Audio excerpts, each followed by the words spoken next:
Les RTX 5000 sont enfin disponibles et on va d'ailleurs les tester aujourd'hui. On va tester plus précisément le multiframe génération. On va voir si c'est intéressant, si c'est une technologie que je te conseille, si ça apporte vraiment un gain, un intérêt à cette génération, parce que c'est principalement l'ajout de cette génération. Là dans la main c'est une 4080 Super que j'ai, mais dans mon PC il y a bien la 5080 actuellement de chez MSI, le modèle Ventus en 3X. Donc pour t'expliquer le programme de cette vidéo, on va d'abord tester sur Cyberpunk 2077, où j'avais déjà testé dans ma vidéo précédente, je t'invite à aller la voir d'ailleurs si tu ne l'as pas vu, le DLSS 4, donc le modèle Transformers versus le modèle CNN. Là aujourd'hui du coup on va retester sur Cyberpunk le multiframe génération et sur un autre jeu, mais ça je vous en reparlerai un peu plus tard parce que c'est un cas spécifique très intéressant, et on parlera aussi des potentiels problèmes, bugs que j'ai eu, etc. Bref, on va tout voir dans cette vidéo et on commence tout de suite. Donc déjà ce qu'il faut savoir c'est que tu n'es pas obligé d'avoir l'application Nvidia App pour avoir tout simplement le nouveau multiframe génération, que ce soit en x2, x3, x4. L'application ça sera juste pour un autre cas précis dont je vais parler juste après. En tout cas les réglages c'est dans le jeu comme avant, comme avec le DLSS, le frame génération, etc. C'est toujours dans le jeu directement. Donc pour les cas spécifiques, notamment avec God of War Ragnarok, dont on reparlera un peu plus tard dans la vidéo, c'est ce jeu où c'est un peu particulier, c'est qu'en fait ici dans remplacement DLSS génération d'image, donc par défaut c'est le frame génération classique en x2, parce que le jeu n'est pas compatible encore avec le multiframe génération, peut-être qu'il le sera jamais, mais pour l'instant en tout cas il ne l'est pas. Et bien justement en cliquant ici et en mettant par exemple x4, et bien je vais pouvoir forcer le multiframe génération en x4 dans le jeu alors que ce n'est pas nativement mis en place par les développeurs, intégré, implémenté dans le jeu. Donc ça du coup on le testera juste après Cyberpunk pour voir s'il y a vraiment une différence, pour voir si c'est bien intégré ou si c'est plus du gadget. Donc voilà, ça c'est vraiment pour la partie personnalisation, le fait que l'application n'est pas obligatoire sauf pour ce genre de réglage du coup. Et juste pour finir avec cette application, il faut savoir qu'elle est quand même très buggée et que des fois elle va pas détecter, par exemple si je me mets sur Black Ops 6 qui est juste ici, et ben en fait je ne peux pas personnaliser les réglages comme avec toute autre application, il détecte pas les réglages que j'ai mis dans le jeu alors que j'ai bien relancé le jeu, modifié les réglages, en fait tout ce qu'il dit ici, mais ça ne marche toujours pas. J'ai regardé sur internet, c'est un bug de Nvidia App depuis les derniers drivers, mais vu que je peux pas mettre un driver avant, vu que les 5000 bah, c'est le premier driver des 5000, du coup bah il y a ce bug, donc c'est à savoir quand même, et ça montre quand même que on est un peu dépendant du logiciel. Ok, donc on est sur Cyberpunk. Déjà dans un premier temps ce que je vais faire c'est activer les stats, donc Alt R, donc que tu vas avoir juste ici. Tu vas retrouver les FPS en direct, le 1% low, donc le FPS, les 1% des FPS les plus bas, l'utilisation GPU, la température de mon GPU, le wattage également, l'utilisation, la latence de rendu, la latence moyenne du PC, et si le Smooth Motion est activé, donc le Fluid Motion. L'avantage de cette techno c'est qu'elle est compatible pour les jeux qui n'ont pas l'intégration native du frame génération. Alors pour l'instant c'est uniquement compatible avec les RTX 5000, donc 5080, 5090. Normalement ça devrait aussi arriver donc sur le reste de la gamme 5000 évidemment, et surtout sur les RTX 4000. Donc ça on le testera, le mouvement fluide, on fera une vidéo spécifique à ça pour bien tout tester et pas faire une vidéo trop longue non plus, parce que la vidéo va quand même être longue, du combat on va tout analyser un peu comme le DLSS 4. Donc au niveau des graphismes du jeu c'est à peu près comme la dernière fois, vraiment à peu près. Donc là j'ai pas de génération d'images, j'ai pas de DLSS non plus, je suis en 100% natif, avec du ray tracing au maximum en psycho. Le path tracing on le mettra un peu plus tard dans la vidéo, mon PC risque de mourir d'ailleurs. Densité de la foule en élevé, champ de vision à 90, grain de pellicule, aberration chromatique, profondeur de champ, facteur de flair et flou cinétique au max et activé. Et ensuite tout le reste en fait c'est tout au maximum. Il y a juste un truc qui n'est pas au maximum, c'est la qualité des reflets affichés à l'écran qui est en ultra et pas en psycho. Donc je joue en 1440p en plein écran, pas de limitation de FPS et pas de synchronisation verticale. Et dans l'utilitaire, ce que c'est aussi très important, mode HDD en désactivé et priorité au cœur Pi, donc au P-Core. Et donc là ouais je suis à peu près à,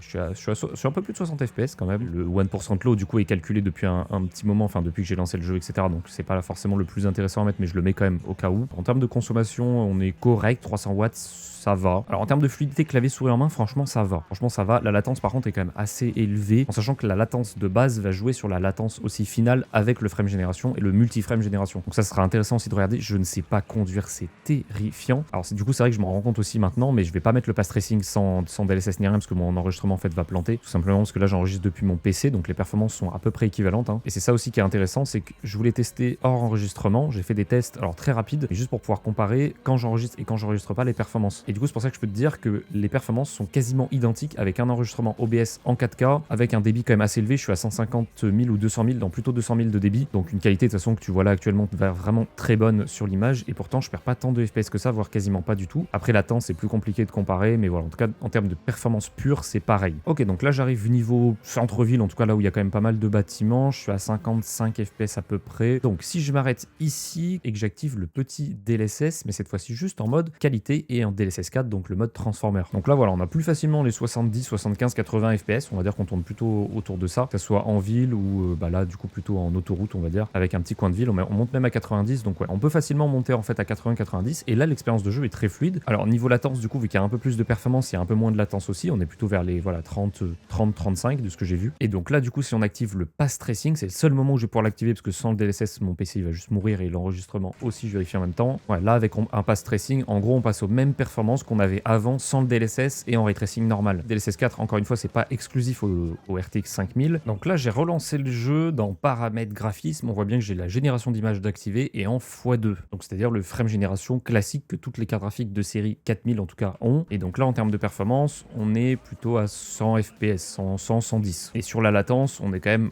un peu plus bas, mais voilà, on n'est pas non plus extrêmement plus bas, en sachant que, c'est très important aussi, c'est vrai que je ne l'ai pas notifié, dans paramètres vidéo, on voit que la latence NVIDIA Reflex est activée. Donc là, du coup, avec cette technologie, en fait, on arrive à une latence similaire, voire plus basse, mais parce qu'il y a une technologie en plus d'activer. Et dans graphisme, si je passe en x3 et que je fais appliquer, eh bien ça ne marche tout simplement pas, et c'est un bug que j'ai de temps en temps, et je ne comprends pas pourquoi, c'est que là, je suis, donc si je vais ici graphisme, je suis bien en x3, et si je me mets en x4 et que je fais appliquer, j'ai exactement les mêmes performances.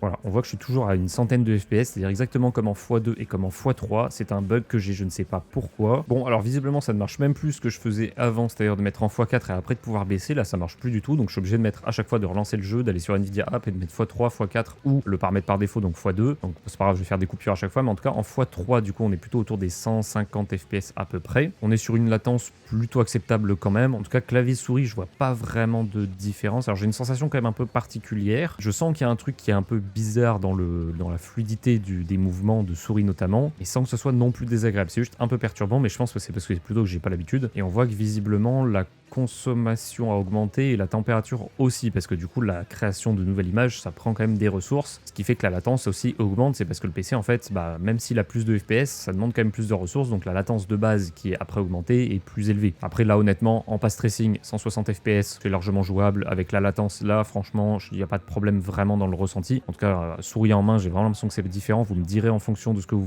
voyez vous, parce que derrière l'écran c'est peut-être pas pareil. Comme moyennement parlant on est à 150 FPS, donc c'est plutôt propre quand même, avec le pass tracing tout en ultra en 1440p. Donc voilà, là je suis passé en ray tracing classique en psycho du coup. Là en termes de FPS on est plutôt à 220 même on va dire, donc 220 c'est quand même plutôt propre, en sachant que j'étais à 150 il y a quelques instants, et là la latence normalement est quand même bien réduite. C'est dû au fait que du coup la latence de base avant la technologie de multiframe génération est du coup réduite. Ouais non franchement là le jeu est très beau, très fluide, j'ai toujours cette sensation un peu particulière, pas non plus dérangeant, et je préfère avoir cette sensation là que d'avoir 50 FPS et d'avoir une sensation de juste mes yeux ils vont brûler quoi. Donc là maintenant on est en x4 pass tracing, du coup je suis repassé en pass tracing, on testera en ray tracing juste après. On est du coup à 180 FPS à peu près grosso modo, donc ce qui est quand même encore une fois plutôt fluide. Après ce qu'il y a vraiment une différence c'est que le x3 de mémoire pas vraiment, alors un peu plus quand même, ouais, donc ça a l'air quand même un peu plus fluide effectivement. Je suis plutôt, j'ai tendance à plutôt aller vers les 200 FPS pardon, alors qu'avant j'étais plutôt autour des 150, donc on gagne un tout petit peu. Après est-ce que le rapport latence gain est intéressant, ce sera à vous de jauger, déjà clavier souris en main et puis vous derrière l'écran aussi. En tout cas pareil, j'ai toujours ce petit, je sais pas comment le décrire, mais voilà il y a une petite sensation bizarre en main qui m'empêcherait pas je pense quand même de bien viser. On va tester ça tout de suite sur le premier passant. Je suis désolé, tu vas prendre tarif mon ref. Et par exemple,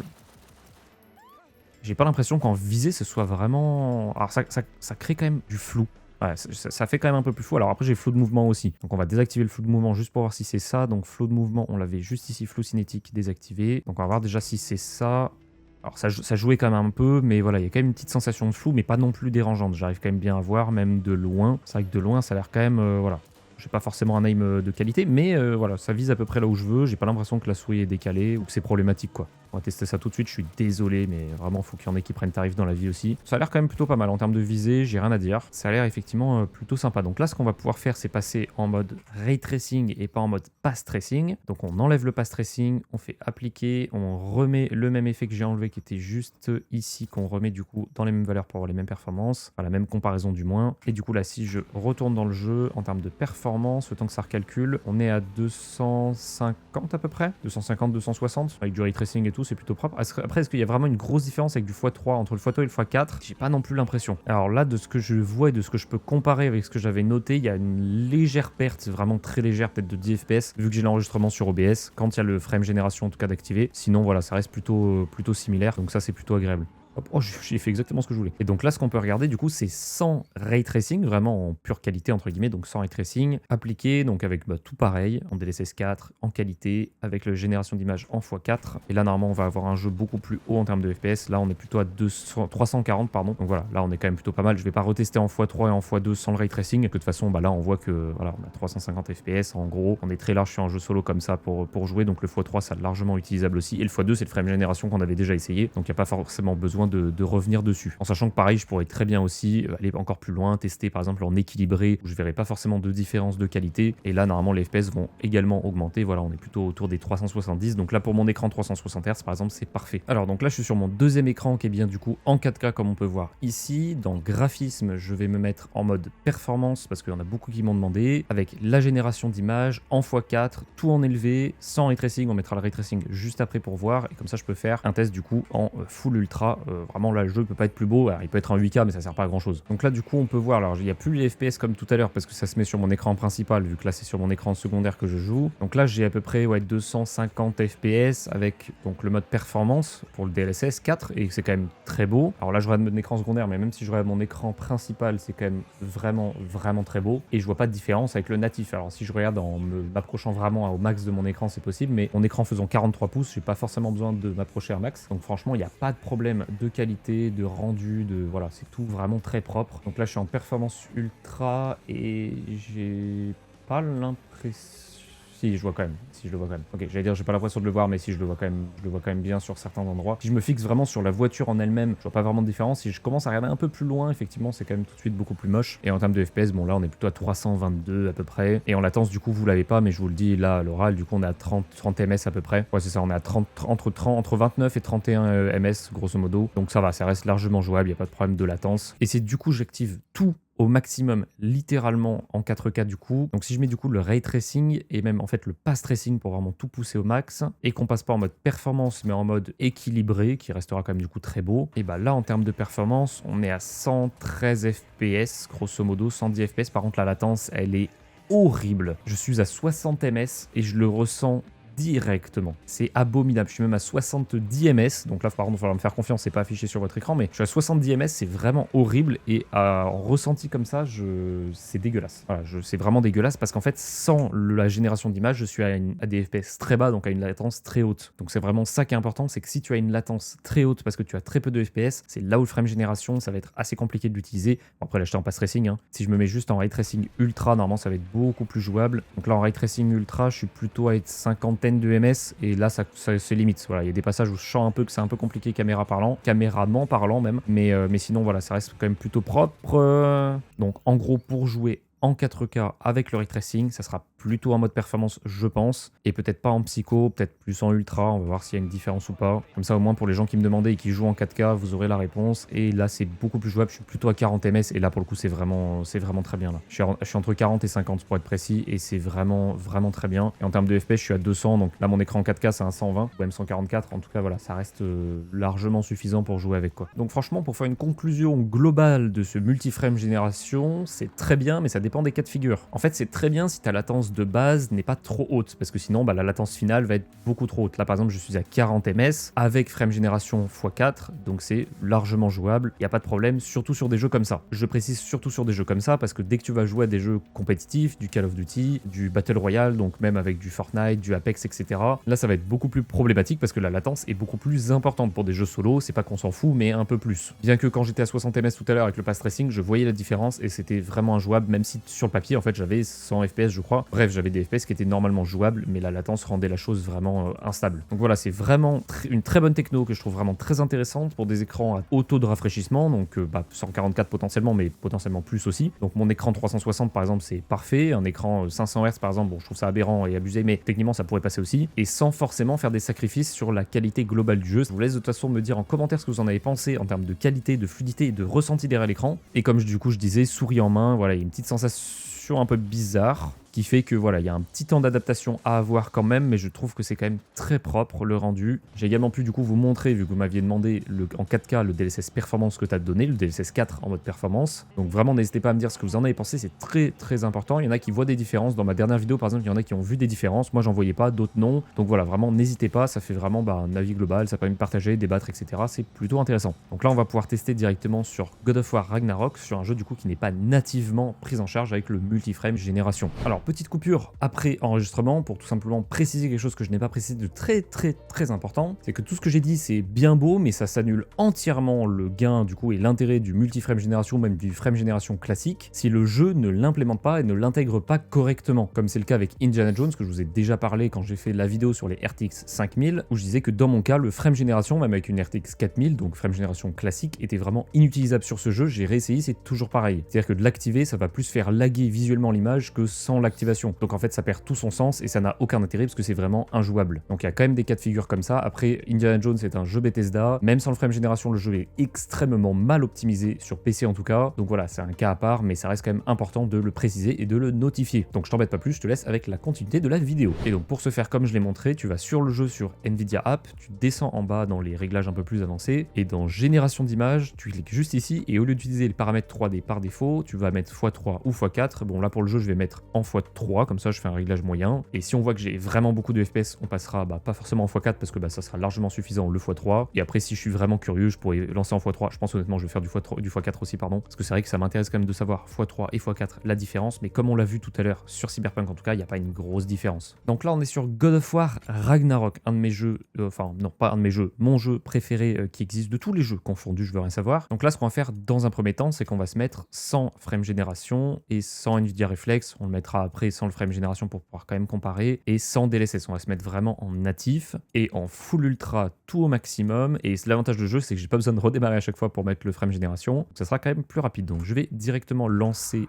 dans continuer. Et là, ce que je vais comparer, c'est clavier-souris et manette en main également, parce que c'est plutôt un jeu qui joue manette. Donc là, du coup, je vais tester manette pour voir si manette en main, il y a peut-être une différence avec ou sans frame gen. Donc 1440p natif, on voit ici que je suis à 180 fps à peu près. Alors je suis dans une zone plutôt fermée, voilà, j'ai quand même des chutes à 140, c'est ce qui me semblait ici. Alors là, c'est un jeu solo moins open world que Cyberpunk, donc c'est un peu plus difficile d'aller dans d'autres zones. Je vais quand même un peu avancer dans le jeu pour pouvoir tester. Mais je crois que juste après, il y a un combat, donc bon, on verra. Je vais pas le faire clavier-souris, en tout cas, le combat. Mais voilà, en termes de performance, on est plutôt à 140, 150 fps pour dire une moyenne plutôt basse. Et en latence, on est à 6,6 et 19,7 grosso modo. Si du coup je vais dans les options et que j'active le Nvidia Reflex en boost, si je le retrouve juste ici, et bien là on voit que la latence est à 5,3,6, ouais 5,3, 5,4 et 18 ms à peu près. Donc elle est un peu plus basse sans non plus que ce soit drastiquement bas, mais en vrai je suis quand même plutôt bas déjà sur la latence, donc il n'y aura pas une différence vraiment significative clavier-souris en main. Donc là j'ai pris ma manette, comme ça je vais pouvoir comparer en natif et avec frame génération, etc. Parce que viser à la manette, c'est quand même, je trouve, plus compliqué que viser clavier-souris. Avec un multi-frame génération, ça peut rendre le jeu un peu handicapant. Et là pour le coup je vois pas forcément de... Voilà, bon là de toute façon c'est du natif, hein, mais il n'y a pas de problème particulier, voilà, tout est fluide, tout est stable. Si du coup j'active le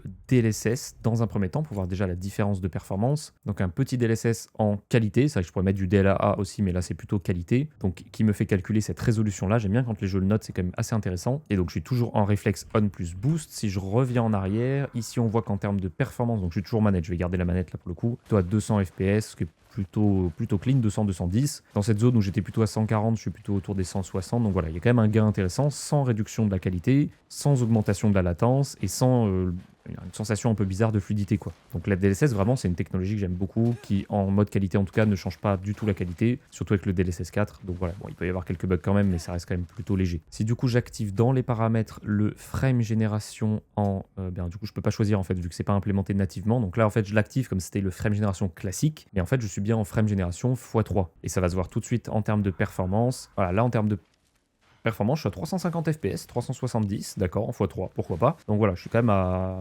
C'est large.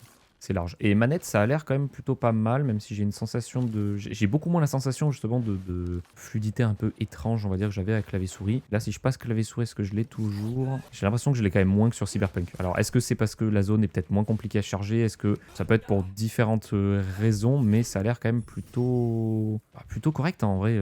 La latence est également largement jouable. 30 ms, enfin moins de 30 ms, c'est très bon. Après, c'est quand même un jeu qui est moins gourmand. Joli, plus joli ou pas, ça c'est pas la question, mais qui est moins gourmand en tout cas que Cyberpunk. Et là, bon, il n'y a pas le pass tracing déjà, donc je peux pas essayer. Il n'y a pas de ray tracing vraiment non plus. Enfin, je crois pas, si je dis pas de bêtises. Non, je vois pas de ray tracing dans les réglages, donc visiblement, il n'y a pas de ray tracing. Et du coup, ici, je peux pas choisir forcément le x2, x3, x4, vu que c'est pas implémenté comme je disais tout à l'heure. Donc là, logiquement, je vais passer en x4. Je pense que ça va être assez aberrant la différence. Donc le x4, je l'ai bien mis ici. Je relance le jeu pour être sûr que c'est bien pris en compte. Je fais jouer. Ça, c'est vrai que je sais pas si c'est pris en compte si je refresh comme ça dans les réglages. Je pense pas. Donc au pire, de toute façon, c'est mieux de le relancer directement. Donc j'ai relancé le jeu, je suis toujours dans les mêmes réglages, toujours en DLSS qualité, frame génération du coup en x4 maintenant, reflex on plus boost, et tout en ultra littéralement, sans ray tracing parce qu'il n'y en a pas. Et donc là, on va voir ce que ça donne, et je vais un tout petit peu plus avancer dans le jeu pour voir des scènes, des cinématiques, etc. pour voir comment ça se comporte un peu. Donc là, en termes de performance, je suis à 460, ce qui est du coup largement suffisant. J'ai un écran 361, donc je pourrais même limiter mes FPS techniquement. Et là, du coup, la latence est plutôt basse, 30 ms à peu près, parce que du coup, de base, les FPS sont quand même très hauts, sans frame génération. Donc forcément, la latence est quand même moins haute qu'avec du Cyberpunk par exemple. Donc hop, je passe manette pour voir. Est-ce que déjà la manette, je vois un... Non, je vois pas vraiment de différence. Après, c'est peut-être pas le jeu où on voit la plus grosse différence, mais ça peut quand même. Alors, on va voir en combat ce que ça donne directement. Ça a l'air... Bon, ça fait très longtemps que je n'ai pas joué, donc je vais être totalement claqué du cul. Mais ça a l'air... Ouais, c'est largement jouable, c'est très fluide, il n'y a aucun problème, vraiment. Là, du coup, je suis manette en main. Bon, bah, je vais faire ma conclusion en même temps, du coup, en même temps que je joue sur, du coup, l'intégration qui n'est pas native dans le jeu. Honnêtement, c'est pareil. Je vois pas la différence avec une intégration native. Alors, peut-être que ça serait peut-être plus stable, plus optimisé ou autre, mais là, c'est déjà tellement propre qu'en fait, il n'y a pas forcément même besoin. Alors, c'est quand même un gros plus, hein, de pouvoir choisir directement dans les options du jeu, par exemple, le x3, x4, etc. Que ça marche, ça serait déjà pas mal, comme Cyberpunk où c'est un peu buggé, j'ai l'impression, parce que des fois ça marche, des fois pas, des fois faut passer par l'application, des fois non. Enfin, c'est un peu n'importe quoi. Mais en tout cas, voilà, avec ce jeu, il n'y a aucun problème, en sachant que c'est un jeu quand même assez exigeant. Donc franchement, si vous avez des jeux qui sont pas nativement compatibles, mais qui le sont via du coup Nvidia App, en vrai vous pouvez l'activer. Peut-être qu'il y aura certains jeux, certains cas de figure où ça sera buggé. En tout cas là, j'ai pas de problème sur ce jeu-là, qui est quand même, je trouve, plutôt bien optimisé. Enfin, pas à la sortie, mais maintenant il est quand même plutôt bien optimisé. Et donc je trouve la techno plutôt intéressante, parce que c'est un jeu quand même plutôt gourmand. Alors en natif, on voyait quand même que j'avais pas mal de performances. C'est un jeu solo, et c'est pas un jeu où on va avoir envie d'avoir beaucoup de FPS, ni besoin, mais ça reste quand même un plus non négligeable, en sachant que par exemple le DLSS va augmenter un peu les performances et va surtout réduire la consommation, ce qui est un gros plus. Là, je tourne plutôt à 250 watts, ce qui est vraiment correct. Alors, ce qui est correct pour une gamme 80 de chez Nvidia, on parle pas d'une 60. Si avec 5060, elle monte à ces consommations-là, il y aurait un gros problème. Ouais, là j'ai fait 3 timings parfaits, effectivement, au niveau latence et tout, je vois pas de différence. Parce que ce qu'il faut savoir, c'est que là je suis en mode God of War. Alors je m'attendais pas du tout à ça, j'avais oublié. Je suis en mode God of War, donc les fenêtres de parade sont beaucoup plus courtes. Donc si j'arrive à les avoir, alors que c'est censé quand même avoir une latence au-dessus, c'est que c'est largement jouable. Bon, de toute façon, je vais décéder, mais c'est pas grave, c'était juste pour le test. J'ai un timing parfait avec la mort, c'est terrifiant. Et du coup, moi, je te dis à une prochaine vidéo pour un test complet, encore une fois, dans le même style, mais du fluid motion et de toutes les nouveautés, en fait, des RTX 5000. Bref, je vous dis à très bientôt pour une prochaine vidéo. Ciao, ciao!